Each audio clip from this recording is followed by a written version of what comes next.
Richard, that some of you already know, is a leading EU affairs expert with a strong specialization in smart specialization in S3, but also in regional innovation and economic development. You've played a key role in shaping and advising European S3 initiatives. You founded Friends of Smart Specialisation. I think you're going to tell us a bit more about this. And you currently chair the S3 Community of Practice working group on interregional cooperation. So Richard, I'll give you the floor. Okay, I'll try and you can see your screen. Can you see my screen? Full screen. We can, and we can see it full screen. Brilliant. Gosh, that's the most worrying thing. Thanks very much. My name, as I said, was Richard Tuffs. I'm just a few corrections. I'm no longer the chair because the chair that consortium is finished. There's a new chair now, but I'll just go through the first slide.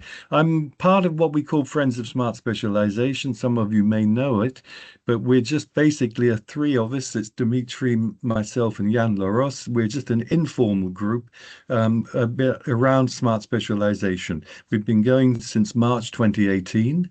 We're doing quite a few things, policy things, but we're an informal, independent group of three friends who've been going since we're all retired and the same age. So we've been working on this on these various things. So just to make sure, this is not an official Friends of Smart Specialisation. It's been inspired by my friends, but this is me, so it's not a formal thing. I'm just going to go through the outline. We're going to just see very quickly on the S3 beginnings, because I think there is a relevance basically about where it came from, looking at a bit the changes in the new world and new thinking, looking a bit about the MFF, which you may probably know much more than me on, and then possibly going to look at a bit more on the synergy side, but we've got a lot of slides, so we may not be able to get there in the 20 minutes, but we'll try and see what we can, and then a quick conclusion. So just very much just to say, I mean, one of the key points about smart specialization, it's not a new concept. It's been going since 2009, and the first paper came from Knowledge Economics, and that was very much based on the financial crisis, of really going back from Europe and the financial crisis. And that led the first work there. You can see the name Dominique Faure, who's been omnipresent in this sense of the smart specialization. And then the first regional policy communication came out in 2010.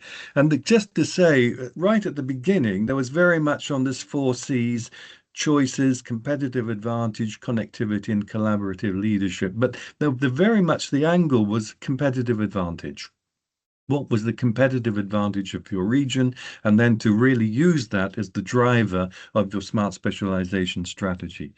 However, even right at the beginning of smart specialization, there were some doubts, and this was presented by the European Parliament. And some of those doubts you can see there: would S3 become a box ticking exercise? Probably yes.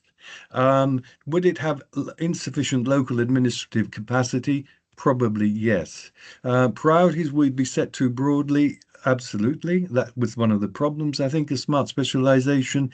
Interregional cooperation was a good idea, but time consuming. And we've had a good chat with Francisco right at the beginning, years ago, about talking about this. And this was the other thing that came up on this level right at the end, was the possible difficulties in obtaining synergies. So synergies has been, I don't have time, is the holy grail. We've always been searching for synergies, but we've never got there.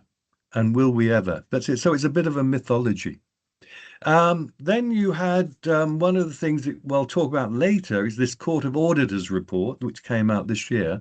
And one of the top things that came up was this problem of a lack of coordination between the bottom and the top. And I'll come back onto that about this. So we have bottom-up regional priorities, coming back to our idea of competitive advantage.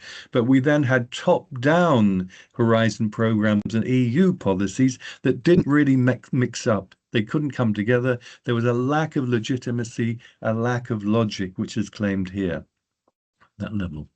So it's time for new thinking. That's pretty clear that everybody now sees, and I think today, even in Brussels, there'll be a huge, major debate on the Ukraine money.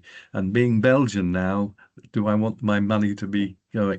I mean, this is a big question. So I always go back to my early days of Bob Dylan. And if you read, go back to that song, the times they are a changing, and basic they are. And we've got a new geopolitical and economic paradigm. We don't need to go into that. But anybody who's read the recent national security strategy of the United States will know that date shows us the end of one era and the start of another. We're in a completely different ball game than we were. It's been going on for many years, but this possibly that document will max in historical times will be saying that was the date historians will write down. So we've got this idea of the future role is where is S3 going to be in this future role?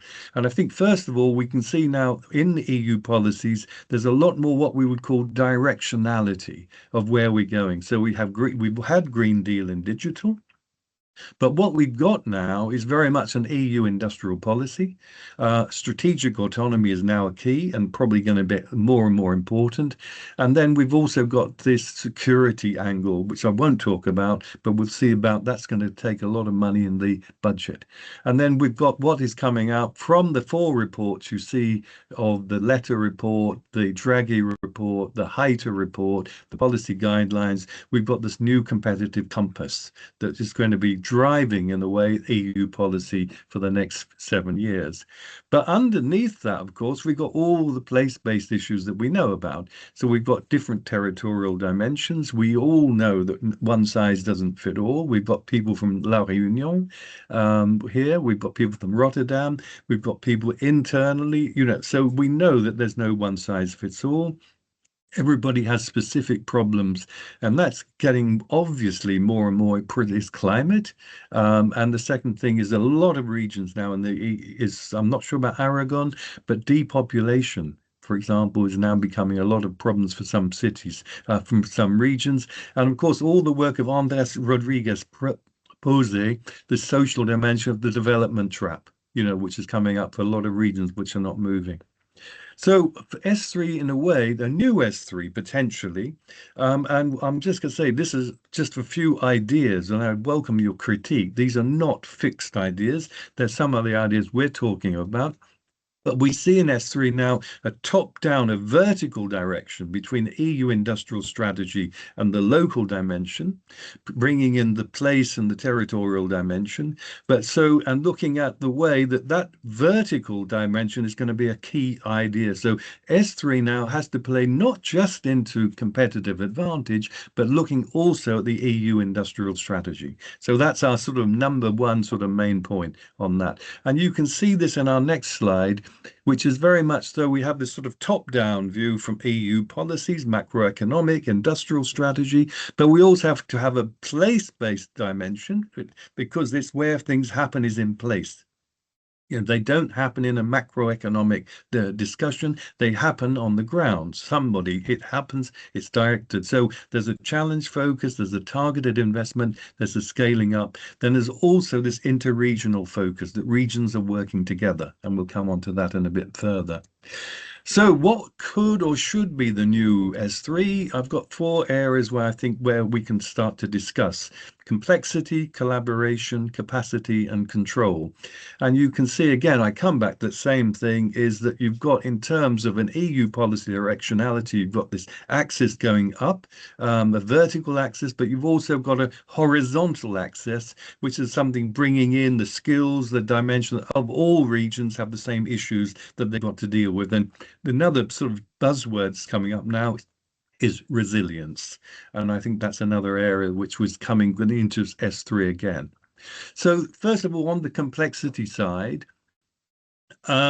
this is quite a new area coming up when the work is very much around the two economists, Balland and Ron Boschma. So friends in Rotterdam will know all about Ron Boschma who's been going on this relatedness. But what we were sort of saying, the S3 policy should sit from identifying competitive advantage to either diversifying and into related complexities, taking into account of the capability of places. So basically what we're saying is, rather than just saying what is my competitive advantage, we'd look to how we can build into our region a much more complex economy. And regions are likely to do that where they can build on the capabilities that they already have. And this is the work of Boschmar, this relatedness. So you build on what you've got, but you try and drive it up a complexity level on that level. And so complex economies are the sort of where you've got industries with high skills, complex supply chains, innovation focus. So it's automotive, AI, digital space, that sort of area. So you're trying to move yourself in a way up the value chain of economic development. And of course, we saw that quite in, this is not new in a way, because in 1988, four regions, the Rhône-Alpes, Baden-Württemberg, Catalonia, and Lombardy, signed this Four Motors for Europe. You know, because they saw, in a way, even in those times, this linkage between complex, for them, industrial economies at the time. So on that level. So this is not something completely new.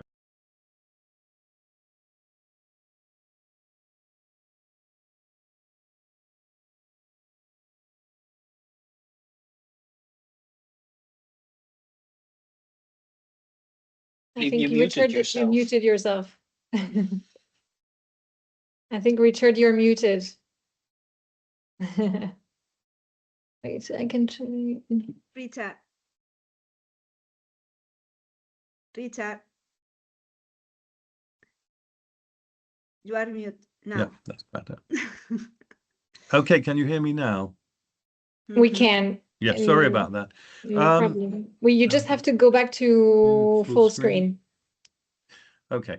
Can you hear me now? Is that okay? Perfect. Yeah. Right. So basically what has come out is that if you can look at this, this is the typology developed by Balland and Boschman. I think this is key, is that you've got four areas. You've got what we call a low relatedness.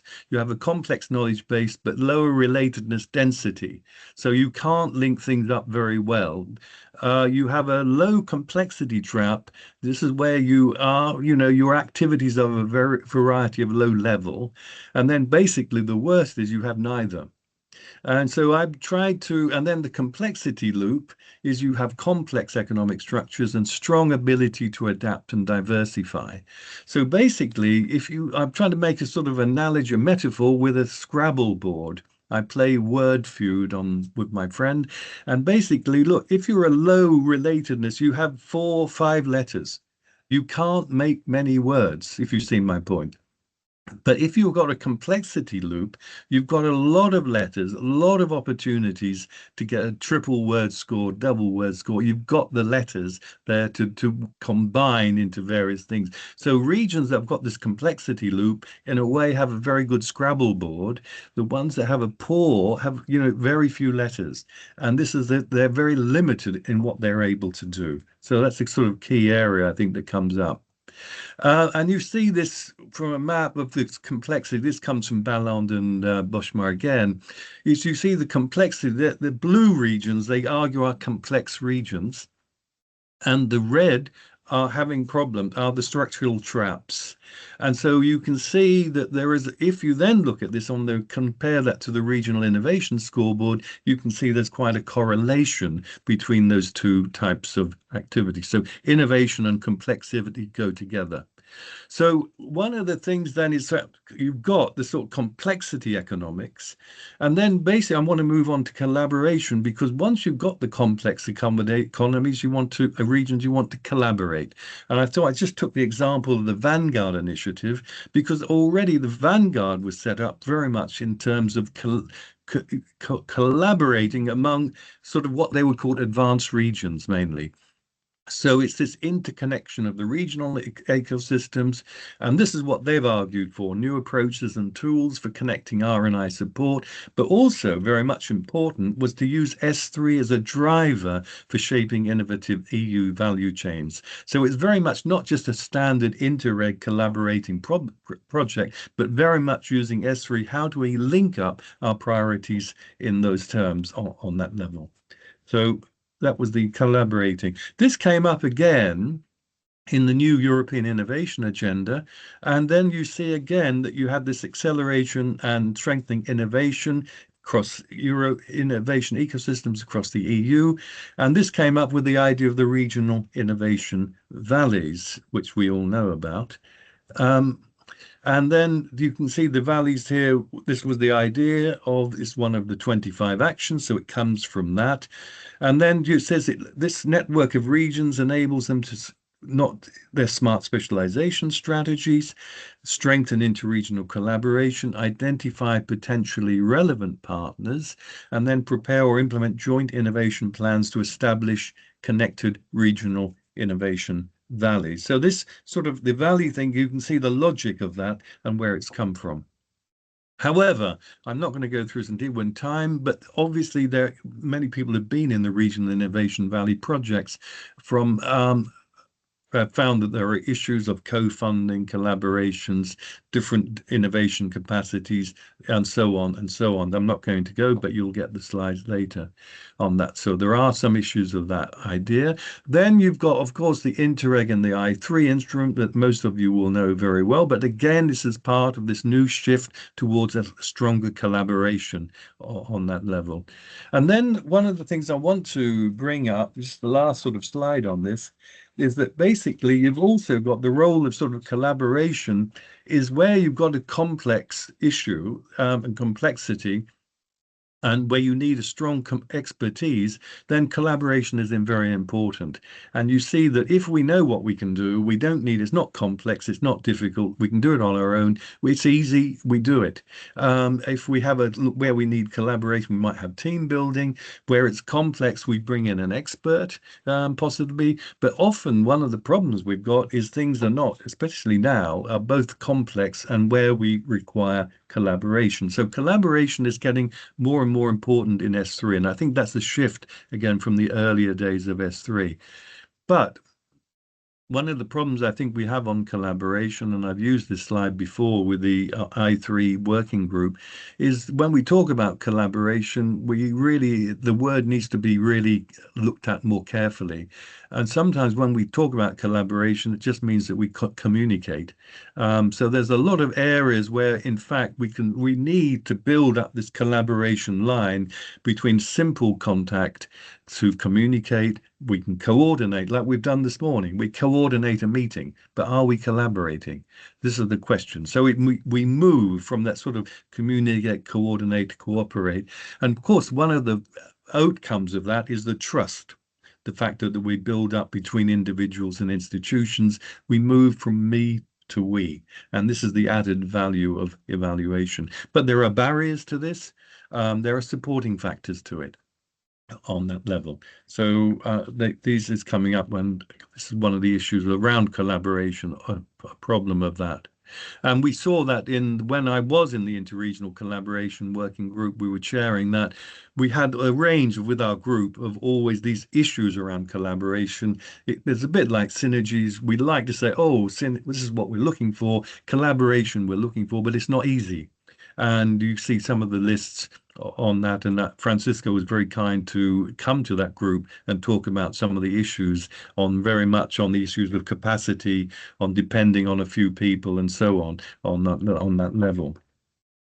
The next area I want to move on to is the capacity to change. So I mentioned that S3 also needs a lot of capacity around it. And this is a diagram I got from Suzanne Borras from the Copenhagen Business School, which I've transformed a bit and simplified. But basically, she makes the point that transformative capacity, which in a way is the S3, is moving to, it needs governance, it needs resources, and it needs skills. And basically, if you haven't got those, any of that, don't do anything, because this is the problem. Nothing will happen. So you've got to have that combination of governance, resources, and skills. There's also a time factor. You can't say that S3 is going to work in 100 years' time. You can't say, oh, I'll wait till the next government. Often in a political context, you've got a very small window of opportunity to shift. And that's basically where some of my colleagues from the working group helped me with this, and looking at the sort of, how do we get a balance between ambition and achievement. So basically, you need something ambitious, but you need something also that you are able to achieve. And so it's in a way managing expectations of what we're able to do within a certain timeline is important on that level. And then, of course, inside to do this capacity, this is an old slide that comes from Markku Markkula, who's still around in the Committee of the Regions, and sort of very much on this sort of role of innovation. And he says, well, you need these sort of types of people within your region. You need the knowledge brokers, the knowledge bridges, you need the boundary spanners, you need the range of people who are able to connect up the different actors within the region on that level. And then I got this last slide on that is this sort of dance floor and balcony. And basically one of the points here is that you need this in a way, I like to say that regional offices in Brussels are very much the dance floor, that people are dancing, they're enjoying, I said, not always enjoying themselves, going to coffee bars, meeting people and various things. But over that, you need a regional strategic management who are looking at what's happening on the dance floor. And often there's a gap between what's happening in the region and the strategic management and what's happening on the dance floor. They're not watching each other. And this is one of the offers is that you have this division of what's happening in a way in Brussels and what's happening back in the region and the communication issues on that. Last point I want to make is on the control evaluation. This came up a bit on the auditor's report. And again, it comes back to this idea of how we find it difficult to measure the impact of S3. No formal evaluation has been conducted by the S3 by the Commission because it's not easy as we come back in timelines of how you know if it's been a success on that level. So this is another area where we do need more data. We need better measurement, and that's another issue from the future of S3. I think is this control and evaluation and monitoring will become much more important, and how we do it. So that's the first section. And I just want now quickly go on to the MFF because that's going to change a lot. We had an event at the Open Days, or I should say the European Week of Regions. We worked with EURADA on that with a side event on looking at this. We had Alexander Balland who came to that event. And we started the question, is smart specialization still relevant in the new MFF? So first of all, we've got this side, I'll do this quickly because you know more than me on this. First of all, we've got the flexibility, the idea of the MFF, simplification, impact, protection of the budget, and modern revenues. That's the new sort of, why are we doing it? Then we had this idea of the national and regional partnership plans, where basically the funding would go into the member state, implemented, delivered via national and regional partnership plans. That was another thing. And then we get this coherent strategy, the main framework, the framework of the national and regional plans, linking very much into this idea of reforms and EU facility on that level. And you can see that going through on there. And then you say one national and regional partnership plan per member state, one Interreg plan, each member state with close involvement of regional and local authorities and other relevant stakeholders such as social partners and civil society organizations will draw up the plan. Now, this is obviously a big debate now, particularly in Brussels, the Committee of the Regions. Many people are against this form that the regions will lose power. And that's another discussion we might have and a question on that, which again, you will be more familiar with than me at the moment. This comes back then, so the budget will make the difference. There's the simpler, faster, and more impactful structures. That this is the argument will simplify, it'll be faster, it'll be more impact. But then you come to him, the plans will be designed and implemented in close partnership with national and regional authorities. The definition, of course, what do we mean by close partnership on that level? Then, of course, the new player on the block in a way is the European Competitiveness Fund. And this is something that is it's clear, a lot of issues coming up with this about what it is and what's going to be in it. But one of the key things that comes up in the definition is synergies with other programs will also be ensured thanks to a more integrated approach at strategic level and at operational level. So this could be a question for our synergies. At what level should the synergies come in? Are they at strategic level or are they more at operational and sort of implementational level? This is a sort of question we might want to look at in the project. And so you see there, in a way, that the European Competitiveness Fund, most of the money comes from or goes into Horizon Europe. And this is another debate, of course, that the universities want a lot more independence on research. And this is an argument, well, you have to bring research into this sort of competitiveness directionality that we want. And then you see that in a way, the EU has created its own smart specialization strategy to have clean transition, digital, health, biotech, agriculture. And again, this new policy window, which may have to look into S3, is resilience and security coming up again on that level. And then you just see the money, you can see, as you see the fund, a lot of money going to Horizon, but now you see the new player on the block is defense and space coming in there. And again, how does S3 react to this sort of new dimension that we're now in on security and space on that level? I won't go through the impacts. This is the ECF impacts. One of the things you might see, the economic, the social, the environment. Interesting, under the regional development, it says strategic regions might see substantial growth, which is interesting on that level. So the ECF is not necessarily seen as a key regional development aspect on that policy on there.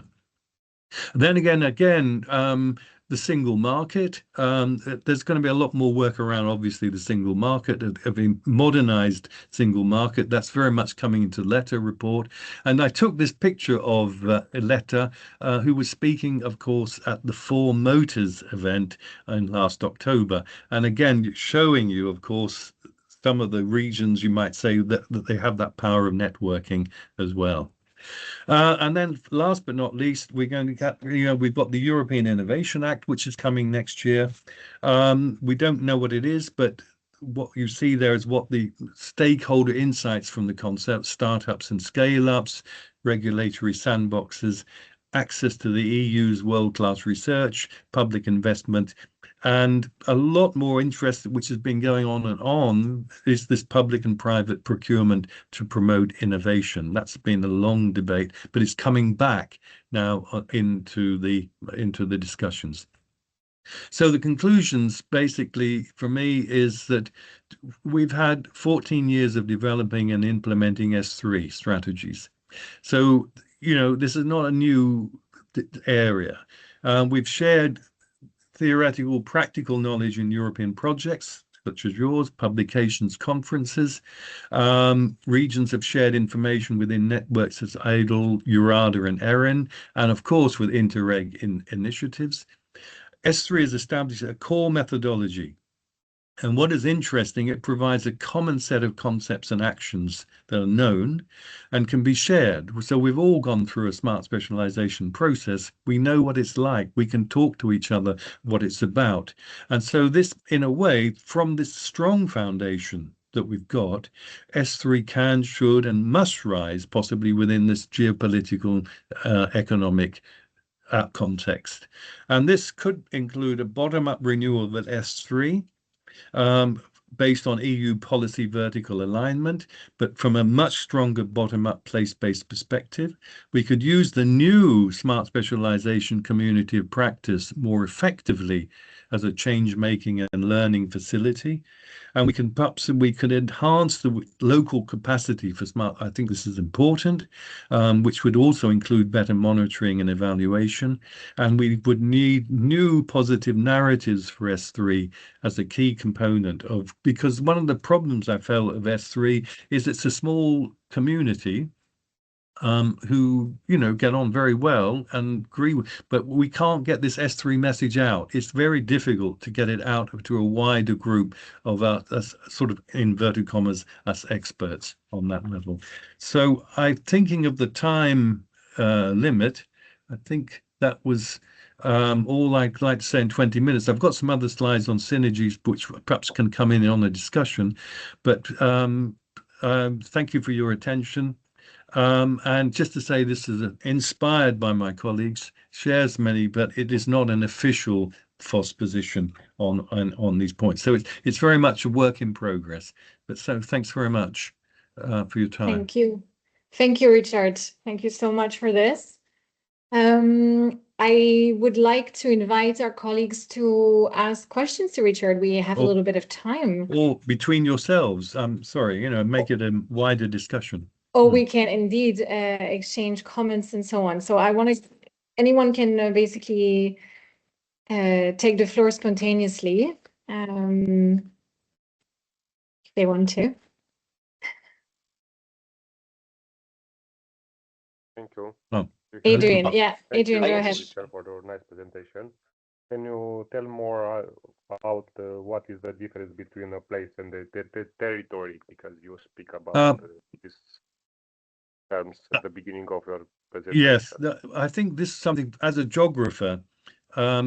Again, funnily enough, what I would say regarding for me on territory and place is often used in smart specialization as a very broad definition of, being in fact it's like a region as a place. But why I use the term of territorial difference is the fact of a much more sort of geographic view, because you could still say within a region, and I was walking in Normandy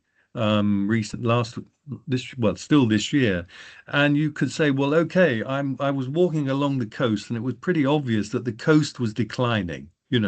So the point is, the coastal sort of the problem of Normandy was that you could see there was a lack of investment. Things were going a little bit downhill. And then I looked at the election results, and I could see it was all voting, populist right. And this is very much part of the sort of Rodriguez posed, development trap that he argued. The more you have this structural decline, the more likely you are to have a sort of a right-wing populist vote. And so the point that I was saying there on the territorial debate is perhaps we need to be, if you sort of took the terms of Normandy and said, well, this is a Normandy sort of smart specialization, it doesn't sort of mention the differences between, say, a coast and an inland, because if you went to the main city with the university, things were working well, if you see my point. So my idea of the territorial is a little bit more geography and where things go. It's a little bit more micro, if you like. That's my point of where you place things. And it may be for the sort of, like in Rotterdam, there's a port and there's various things. There's different areas that you might want to look at. So this territoriality, and that's coming basically also in climate, by the way. So there's sort of regional resilience. So if you have a big river or something like that, then what you do around the river is different in a way, because you may need, with climate change, different policies around a certain part. So that's my bringing in the idea of territoriality. I think Lan or Simple. Rick. Rick. Yeah, I had this question about also the future of S3, because in the new plans, there is not really room for S3 as a conditionality as it was for ERDF. Yeah. And do you think that, how do you see the future of S3? Do you think that they will still, or that the European Commission should still focus on S3, or that we should create a larger or national strategies for the funds? Well, obviously, as an S3, Friends of Smart Specialisation, I would argue for the smart specialisation to continue. And I think Francesco made the point in our S3 COP meeting we had last kickoff about S3 has been lost in translation, but it's there, but it's not mentioned. But funnily enough, just on one argument, I was involved in a meeting with the Western Balkans, all the enlargement countries, and they have to do a smart specialization strategy to join Europe. So it's a bit bizarre that we have a smart specialization. You say, well, it's not going to go forward. And yet we're asking any country that wants to join to have a smart specialization strategy. That's the first point. The second point is that there is an S3 community of practice that's just started. Now, is this smart specialization community of practice there to wind down, to close down something like, when you have a company that you bring in the auditors to close it down, to pay the bills and everything, or is it to renew? Now, my argument is, why are you paying something, a lot of people, a lot of money to wind something down? So my argument is that we should have an S3, and I think it comes, but if regions don't want it, it won't happen. So it's going to have to be a regional dimension. The regions will have to ask for it and demand it. And that's coming through the Committee of the Regions. Lots of networks, regional networks are doing that. But it does rely on that sort of getting that political message out that is, but it comes back to think, if we're doing it, why are we doing it? Does it work? And that's one of the issues. There's no clear monitoring of the evaluation of it, although there's a lot of sort of qualitative evaluation saying it works, but there's nothing quantitative about it. That's the problem at the moment. Okay, thank you.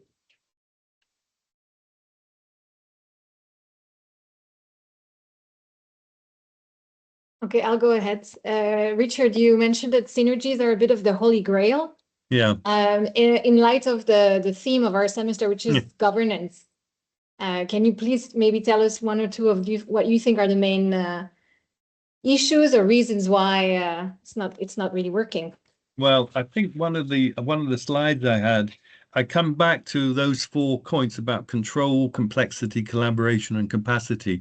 And one of the slides I had was this sort of the complexity of looking. I got one slide on this sort of industrial strategies, which you can get. I mean, if I would ask you all now to name all the industrial strategy policy areas and where you can get money, and none of you, I'm sure, would get all of them, right? So you would talk about, IPCEs, you can talk about all kinds of different areas, and it would be almost impossible for people to know all those areas.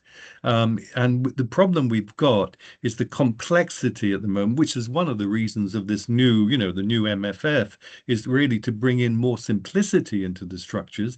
But the problem we got now, I think, when the name one, is the complexity of all the funding instruments and how you link them together.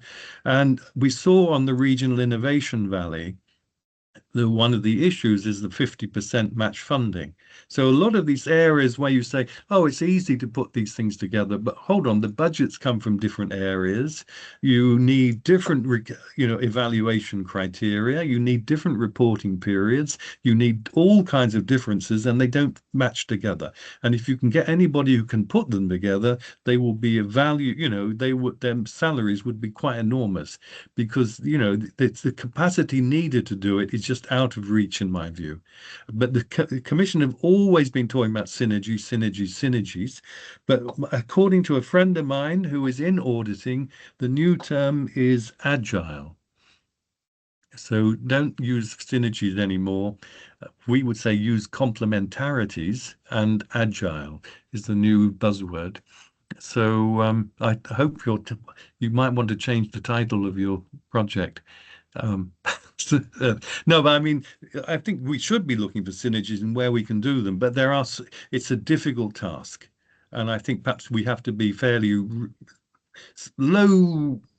Coming back to my ambition and achievement, is probably one where we should be looking for an achievement, not an ambition. Do you see my point? What can we do with the resources we've got to see where we can make synergies happen? But there are roles of synergies, and I was doing some work on climate, as we were saying, this resilience area recently, and you can see that you can pull some of those areas of resilience, climate, and possibly economic development go together. So there are, I'm not saying it's impossible, I'm saying it's difficult. Thanks, Richard. Maybe Francisco. Yeah, thank you very much, Richard. You have a lot of information condensed, too much condensed in your presentation. I think we have to study slowly. But yeah, just a question about regarding our project, because more specifically, the project that aims to identify best practices in funding synergies to support the development of the regional innovation ecosystems, or the implementation of, or more clearly, the co-implementing the S3.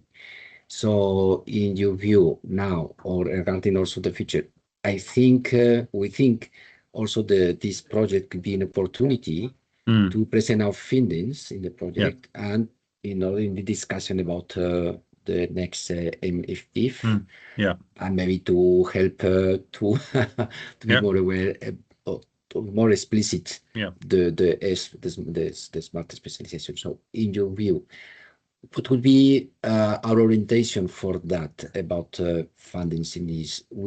In which way we can orient our discussions to influence in favor of S3, but regarding also the problems that the regions have in funding synergies, because as you say, for instance, in regional innovation valleys, this is a big problem. Is I think one of the main reasons explaining how only, for instance, last time, seven proposals has been submitted. Yeah, Is very low, and this is because a lot of people consider that is the co-funding of 50% is low, or maybe because it's impossible to benefit of this opportunity of blending structural funds and the Commission funding. Yeah. No, but I think you've identified 2 points, I think, very good. I mean, you're in the right position to influence, right? I think because if we don't influence now, when will we? You know, I mean, the point now is somebody said already, should S3 continue? And you might say, well, if S3 continues, it needs to build in this aspect of synergies. Somebody mentioned La Réunion, you have a S5. I mean, should the synergies debate come into a new smart specialization thinking? And how can a smart specialization strategy develop the synergy, or start to lay out that the synergies are possible? Because my argument is at the moment, the way things are structured, they're almost impossible. And in fact, I remember DG Research said that a couple of years ago. I went to a meeting. Oh, we've given up on synergies. They don't work. And it was that sort of throwaway line, we talk about it doesn't work. But perhaps one of the areas you could be looking at, of course, is to say, if the smart specialization strategy continues, it has to change. And is there an opportunity in this change to bring in a stronger synergetic areas of where we bring these, in a way, what they want, simplified programs? So I think it's a very good opportunity to start the thinking about this, and whether this should be, as I said, I think what you would, for me, would be looking at what are the resources we have. We aren't going to create millions of synergies, but we don't have the resources to do that. But we can probably look at some of the areas that are logical and say improve, as you said about the regional innovation valleys. It doesn't work. How can we make some of those projects work and bring them together? How can we improve the project dimension of them and the writing of the projects and how they're done? So I think that it's a very good opportunity. And even if you say, look, we've tried Synergies, we've done our best work, we've done a lot of work on this, and it doesn't work. We can't make it work. That's also a finding from the project. That's also by being honest and saying we put all our effort into seeing how we can do it, but we can't find a way of doing it at the moment. And so I think there's a good link between the sort of, as you said, the future of S3 and the future of Synergies, and should they be part of a new smart specialization? So I actually put that down, actually. Thanks for the comment. I don't know if that's the answer, but it's reflecting, it's a reflection from my side. And thank you, Richard. And do you think that the S3 could be in some way the way to blending between the national and regional plans and the new competitiveness fund? Yeah. Well, or there is a big risk that I'll leave that up to you. Again, S3 fall down. But I wonder whether that's an area to look at, in fact, because we're not sure what this competitive fund, in a way, will look. Finally, it's still in its, but it could be an area of looking at taking one of those areas and seeing how you can link in an S3 and Synergies dimension to it, because I think this is the time now to start to say, and whether you can work with the national level, as you said yourself, to bring in a sort of, in a way, a national synergy to a certain extent. You're saying, well, at the European level, we can't make it work, but we can make it work at the national level. So that could be another sort of area of where you might want to look at. But again, this for me is very early days of, you know, and I'm not an expert in this area of synergies, I'll admit that. But from the evidence I've got, it's difficult. Maybe one last question before we need to move on to the rest of the meeting. Rick? Well, no, I just want to say that we had a discussion also with the European Commission and one of our projects, a field lab in the Delft region, also about the competitiveness fund. And as they mentioned that their projects financed either via Horizon or via the competitiveness fund because well, it lacks of the regional aspects and the regional importance, and that they also see it as a big threat for their activities as well. That's just what I wanted to say. Yeah. No, so I think there's a lot at the moment. I mean, there's a lot of not sure how these things are going. In your point of saying it's a threat, right?